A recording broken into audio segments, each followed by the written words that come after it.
Resolution video quality ठीक नहीं आ रही तो इसको आप ठीक कर सकते हैं। जो YouTube के ऊपर अगर आप मौजूद हैं तो वहाँ पे जो राइट कॉर्नर के ऊपर 3 डॉट्स हैं वहाँ पे प्रेस करके जो क्वालिटी है वीडियो उसको प्रेस करें, वहाँ पे जो हायर नंबर है उसको सेलेक्ट कर लें तो वीडियो की क्वालिटी बेहतर हो जाएगी।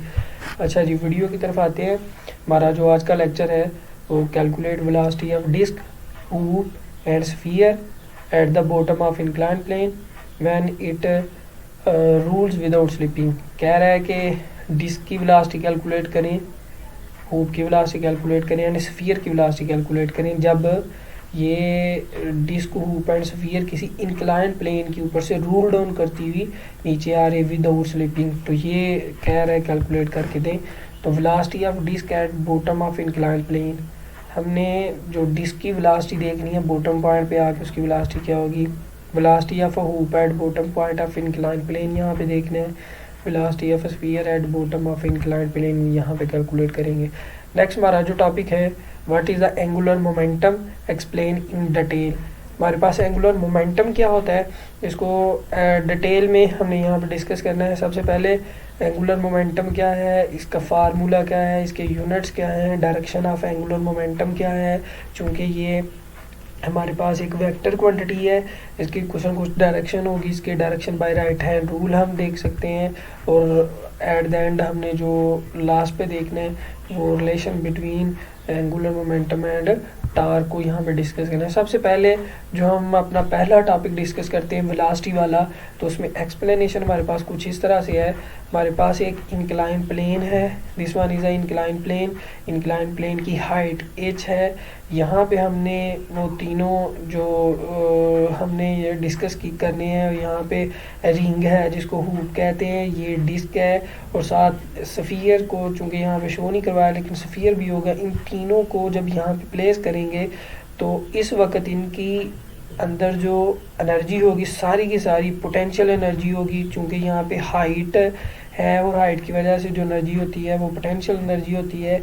जब ये इनको छोड़ेंगे तो इस तरह से वो नीचे आना शुरू करेंगे। ये पोटेंशियल एनर्जी इनकी काइनेटिक एनर्जी में कन्वर्ट हो जाएगी। चूँकि ये मूव करते हुए नीचे आ रहे हैं, जब भी कोई चीज़ मूव करती है तो उसकी जो एनर्जी होती है वो काइनेटिक एनर्जी है।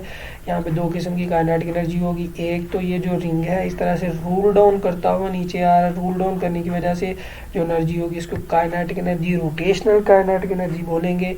और एक ये इस तरह से लीनियरली भी मूव करके यहाँ से लेकर यहाँ तक पहुँचेगा तो इसकी जो एनर्जी होगी इसको ट्रांसलेशनल काइनेटिक एनर्जी का हम नाम देंगे। तो फिर हम कह सकते हैं इस पॉइंट के ऊपर जो इसमें मौजूद टोटल पोटेंशियल एनर्जी है ये किस में कन्वर्ट हो जाती है, एक तो रोटेशनल काइनेटिक एनर्जी में, दूसरा ट्रांसलेशनल काइनेटिक एनर्जी में। तो फिर हम यहाँ पे कह सकते हैं कि loss of potential energy will be equal to gain of kinetic energy rotational plus kinetic energy translational. तो ये इसकी एक्सप्लेनेशन थी। नेक्स्ट हम यहाँ पे देख लेते हैं velocity of a disc at bottom of incline plane. एक डिस्क की जो बॉटम पॉइंट पे पहुँच के जो वेलोसिटी होती है वो क्या है वो यहाँ पे देखते हैं। The velocity of a disc when it is reach at bottom of incline plane is by the law of conservation of energy. अगर हम अप्लाई करें तो लॉस ऑफ पोटेंशियल एनर्जी जो हाइट के ऊपर है सारी की सारी पोटेंशियल एनर्जी थी, लेकिन जब वो डिस्क नीचे की तरफ मूव करती है तो उसकी पोटेंशियल एनर्जी लॉस होना शुरू हो जाती है। ये जितनी पोटेंशियल एनर्जी में कमी आती है वो कमी किस में कन्वर्ट हो जाती है, gain in kinetic energy translational plus kinetic energy rotational. अब हमने यहाँ पे इसका फार्मूला पुट करना है। पोटेंशियल एनर्जी का फार्मूला mgh है।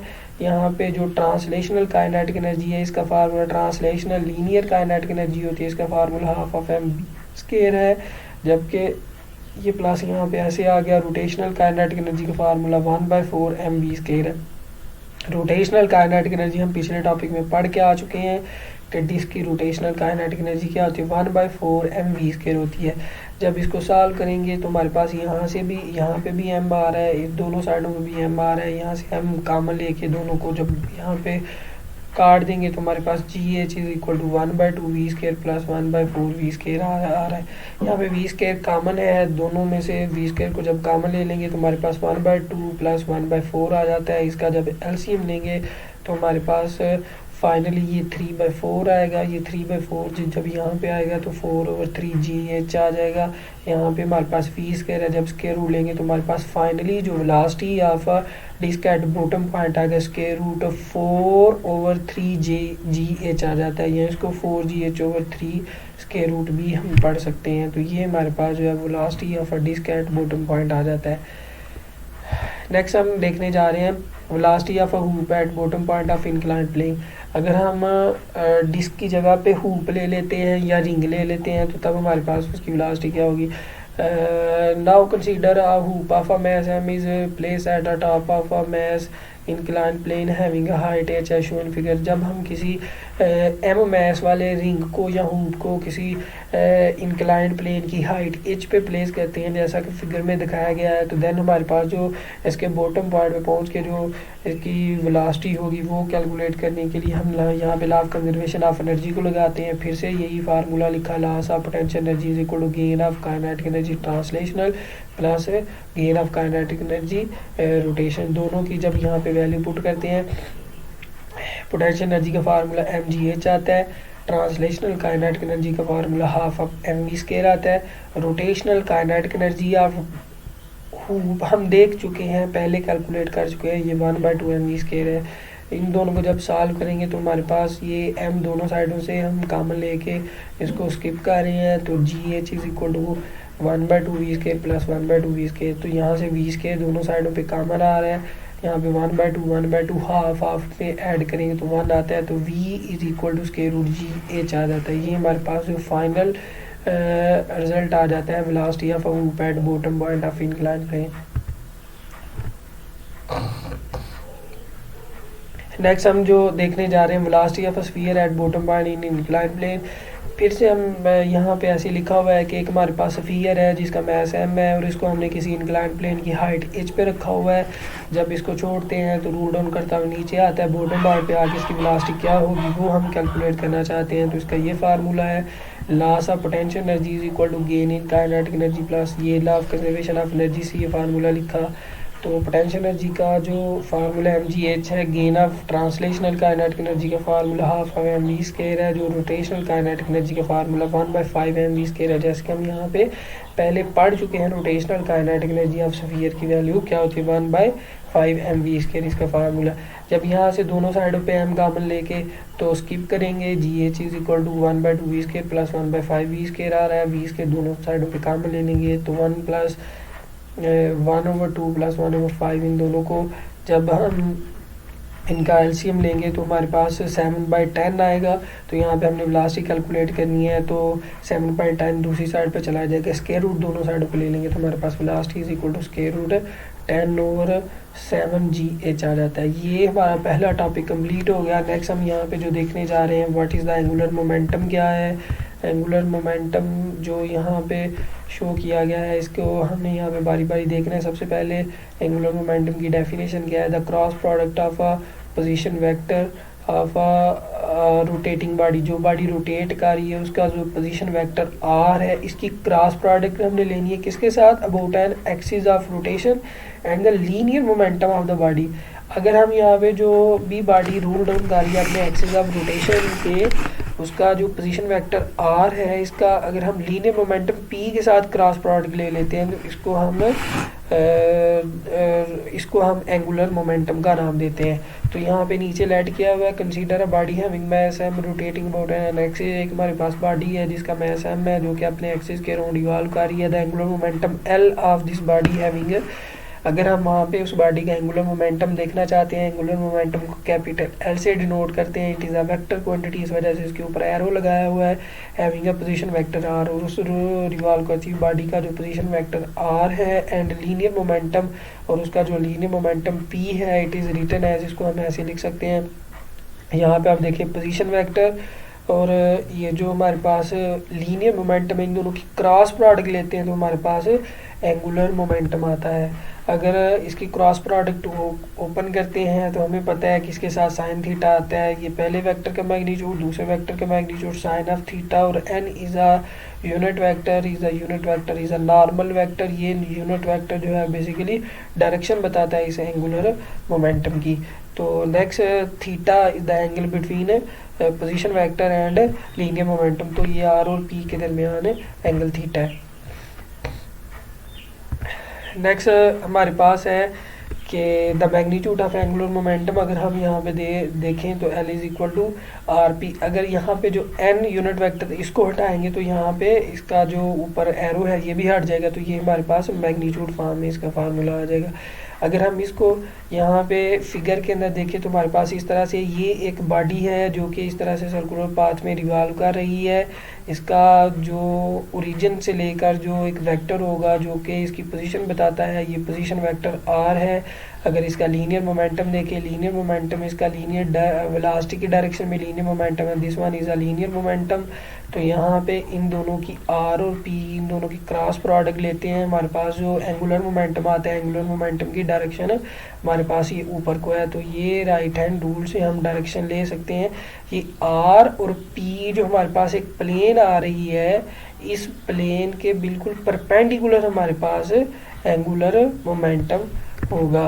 तो अगर आप यहाँ पे देखें तो ये हमारे पास मैग्नीट्यूड मॉड लगा दें तो ये मैग्नीट्यूड को शो करता है, और अगर यहाँ से आप लें तो ये मैग्नीट्यूड है, इसका मैग्नीट्यूड चूँकि यूनिट वेक्टर है 1 होता है, यहाँ पे आ जाएगा। तो ये हमारे पास उसका मैग्नीट्यूड फॉर्म में फार्मूला आ गया।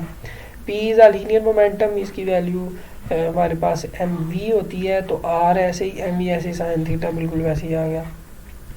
नेक्स्ट हम यहाँ पे देख सकते हैं मोमेंटम मैक्सिमम भी हो सकता है, मिनिमम भी हो सकता है। सबसे पहले यहाँ पे बताया हुआ है कि मोमेंटम जो है उसकी वैल्यू हमारे पास मिनिमम कब होती है, अगर कभी हमारे पास जो वेक्टर, जो हमारे पास पोजीशन वेक्टर आर और पी अगर दोनों एक दूसरे के साथ पैरेलल हो जाते हैं तब हमारे पास एंगुलर मोमेंटम मिनिमम होगा। और मिनिमम एंगुलर मोमेंटम कितना हो सकता है, 0। यहाँ पे लिखा the magnitude of angular momentum is 0 when R and P are parallel or anti parallel. जब आर और पी एक दूसरे के एंटी पैरेलल या पैरेलल होंगे तब हमारे पास मिनिमम एंगुलर मोमेंटम आएगा, जिसको हम 0 एंगुलर मोमेंटम भी कहते हैं। The magnitude of angular momentum is maximum.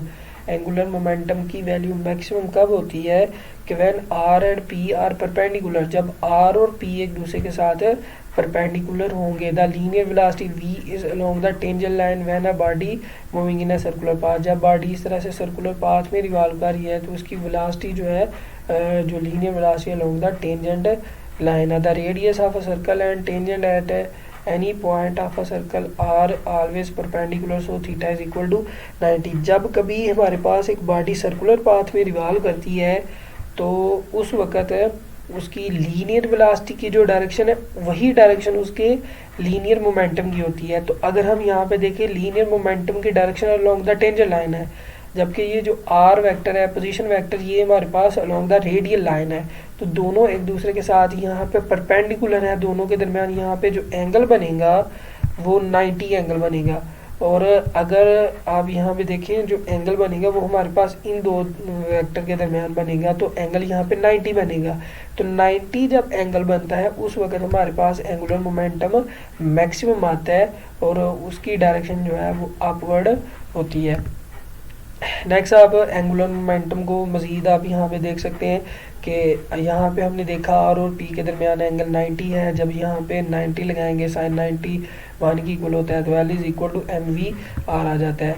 तो अगर यहाँ पे आप देख सकते हैं v is equal to R omega, हमारे पास एक रिलेशन है, relation between linear and angular velocity. R omega की वैल्यू यहाँ पे पुट की तो हमारे पास l is equal to M R square omega आ जाता है। हमने मोमेंट ऑफ इनर्शिया पढ़ा हुआ है एफएससी में, the product of mass and the square of the perpendicular distance from the axis of rotation is called the moment of inertia। तो दो यहाँ पे mass और जो रेडियस का स्केयर होता है इन दोनों को हम मोमेंट ऑफ इनर्शिया, तो यहाँ पे आई से इसको डिनोट करें तो ये हमारे पास एंगुलर मोमेंटम का फाइनली रिजल्ट आ जाता है। नेक्स्ट हमने जो यहाँ पे डिस्कस करना है, इसके यूनिट को हमने देखना है। तो अगर इसके फार्मूले को हम लेके चलते हैं एंगुलर मोमेंटम का, तो हमारे पास जो इसका यूनिट आता है kilogram metre square per second इसका यूनिट आता है। दूसरा इसका यूनिट है जूल सेकंड। ये दोनों यूनिट एक दूसरे के इक्वल होंगे। इनको बारी बारी हम देखते हैं, एक दफ़ा फिर से सुन लें। हमारे पास दो यूनिट हैं, एक तो यहाँ पे एक तो kilogram metre square per second है और दूसरा हमारे पास ये जूल सेकंड है। तो बोथ आर रिलेटेड एज, ये दोनों एक दूसरे की इक्वल किस तरह से होंगे। इसका जनरल फार्मूला अगर हम एंगुलर मोमेंटम का देखते हैं, MVR आता है। तो हमारे पास ये मैस है, मैस का यूनिट किलोग्राम है, जबकि रेडियस का यूनिट मीटर है, जबकि ये वेलोसिटी का यूनिट मीटर पर सेकंड है। इसको हम कंबाइन करें तो kilogram metre square per second, this one is the equation number 1। और अगर हम वर्क डन देखते हैं तो work done is equal to force and displacement होता है। फोर्स हमें पता है कि ये MA के इक्वल होता है according to Newton second law. ये डिस्प्लेसमेंट ऐसे आ गया, M इज़ अ मैस, इसका यूनिट किलोग्राम, ए एक्सेलरेशन का यूनिट मीटर पर सेकंड के, और ये हमारे पास डिस्टेंस है, इसका यूनिट हमारे पास जो है वो मीटर आता है। तो इसको कंबाइनली फिर हम यहाँ पे लिख सकते हैं। अच्छा, वर्क डन का यूनिट जो है ये हमारे पास देख सकते हैं, ये जूल आता है। तो अगर 1 सेकंड यहाँ से उठ के इधर आ जाए, 1 सेकंड यही रहे, MM से मल्टीप्लाई हो जाए, तो हमारे पास ये जो इक्वेशन है kilogram metre square per second जो है किसके इक्वल है, ये जूल सेकंड के इक्वल है। तो ये दोनों जो हमारे पास यूनिट है, ये दोनों एक दूसरे के साथ इस तरह से रिलेटेड हैं। नेक्स्ट हम इसकी बात करते हैं डायरेक्शन ऑफ एंगुलर मोमेंटम। चूँकि हमें पता है कि angular momentum is a vector quantity, इसकी कोई ना कोई डायरेक्शन होगी। इसकी डायरेक्शन को हम बाय राइट हैंड रूल बता सकते हैं। ये जो हमारे पास राइट हैंड रूल है, इसमें कर्लिंग फिंगर जो है वो along the direction of a rotating body होंगी। जो फिंगर टिप्स हैं वो अलोंग द रोटेटिंग बॉडी इस तरह से रिवॉल्व करेंगी। जो इरेक्ट थंब होगा वो डायरेक्शन यहाँ पे शो करेगा दो चीज़ों की, एक तो एंगुलर वेलोसिटी की और दूसरा इसी के अलोंग जो है वो एंगुलर मोमेंटम की डायरेक्शन होती है। जैसे जिस तरह से लीनियर वेलोसिटी के अलोंग एंगुलर लीनियर मोमेंटम की डायरेक्शन होती है, इसी तरह से एंगुलर वेलोसिटी की जो डायरेक्शन है वो एंगुलर मोमेंटम की होती है। तो यहाँ पे लिखा हुआ the angular momentum vector R is always perpendicular to the plane vector R and P। जैसे कि मैं पहले भी बता चुका हूँ, जो पोजीशन वेक्टर R और P है, इन दोनों प्लेन के बिल्कुल परपेंडिकुलर हमारे पास ये वेक्टर आएगा, जो कि राइट हैंड रूल से हम यहाँ पे बता सकते हैं। लास्ट वन हमारे पास जो रिलेशन एक हमने डिस्कस करना है, वो relation between the angular momentum and the torque है। ये इन दोनों के दरमियान हमने रिलेशन देखना है। जैसे कि angular momentum is written as, इसको ऐसे देख सकते हैं, L is equal to R cross P। ये तो हमारे पास जनरल इसका फार्मूला है। अगर इसके ऊपर हम डेरिवेटिव ले लेते हैं विद रिस्पेक्ट टू टाइम, तो हमारे पास इसका डेरिवेटिव ये आ गया, यहाँ पे डेरिवेटिव आएगा। तो ये चूँकि दो आपके पास क्वांटिटीज़ हैं, ये प्रोडक्ट हो रही है, तो यहाँ पे डेरिवेटिव जो अप्लाई होगा, ये प्रोडक्ट रूल हम अप्लाई करेंगे। ये पहला जो हमारे पास क्वांटिटी आ रही, इसका डेरिवेटिव आएगा dr/dt, और क्रॉस दूसरी जो क्वांटिटी बिल्कुल ऐसे आ जाएगी और प्लस आएगा दरमियान में, और ये जो पहला वेक्टर है बिल्कुल ऐसे दूसरे वेक्टर का डेरिवेटिव हमारे पास आ जाएगा। तो ये लेफ़्ट साइड इसकी बिल्कुल सेम ऐसे आ गई। ये dr/dt बेसिकली वेलोसिटी की इक्वल होता है, ये वेलोसिटी आ जाएगी, क्रॉस p बिल्कुल वैसे ही आ गया, ये प्लस वैसे ही आ गया, r ऐसे आ गया, और dp/dt बिल्कुल ऐसे ही आ गया। अगर हम यहाँ पे देखें, इसको हम ऐसे लिख सकते हैं, ये वेलोसिटी ऐसे p is equal to mv के इक्वल होता है। ये हमारे पास वेलोसिटी आ जाएगी प्लस ऐसी, और इस सारी टर्म को हमने जो है वो ऐसे लिख लिया। अगर हम यहाँ पे देखें, आपने पढ़ा होगा कि जब कभी दो सेम वेक्टर की क्रॉस प्रोडक्ट हो तो उस वक्त हमारे पास रिजल्टेंट ज़ीरो आता है। तो यहाँ पे v velocity and v velocity दोनों सेम वेक्टर, इसकी क्रॉस प्रोडक्ट का रिजल्ट हमारे पास क्या आ रहा है, ज़ीरो आ गया। जब यहाँ पे ज़ीरो आता है, ज़ीरो नहीं आएगा बल्कि ज़ीरो वेक्टर आएगा या नल वेक्टर आएगा। तो ये जो नल वेक्टर है या ज़ीरो वेक्टर है, जब ये इस पूरे वेक्टर के अंदर ऐड होगा तो इसके ऊपर कोई फ़र्क नहीं पड़ेगा, ये बिल्कुल एज इट हम यहाँ पे लिख सकते हैं। और dp/dt, ये हमारे पास जो इक्वेशन है, ये जो हमारे पास टर्म है, ये rate of change of linear momentum with respect to time है। तो हमने एफएससी में पढ़ा हुआ है कि the rate of change of linear momentum with respect to time is called force. तो ये जो सारी टर्म है ये यहाँ पे एज अ फोर्स के तौर पे आ जाएगी, और यहाँ पे आर क्रॉस पी है। तो हमने पढ़ा है the cross product of position vector and the force applied on a body is called a torque. तो इन दोनों की प्रोडक्ट जो है वो टार्क इक्वल है, तो tau is equal to D L over D T आता है। तो हमारे पास ये जो टार्क है बेसिकली इक्वल है rate of change of angular momentum with respect to time. तो ये जो है वो रिलेशन था एंगुलर मोमेंटम और टार्क के दरमियान। जी आज के लिए इतना ही, ये हमारा टॉपिक था। उम्मीद है सब बच्चों को समझ आई होगी। अब तक के लिए इतना ही। नेक्स्ट वीडियो में इंशाल्लाह नेक्स्ट टॉपिक के साथ आ जाऊँगा। तब तक के लिए अल्लाह हाफिज़। Thank you.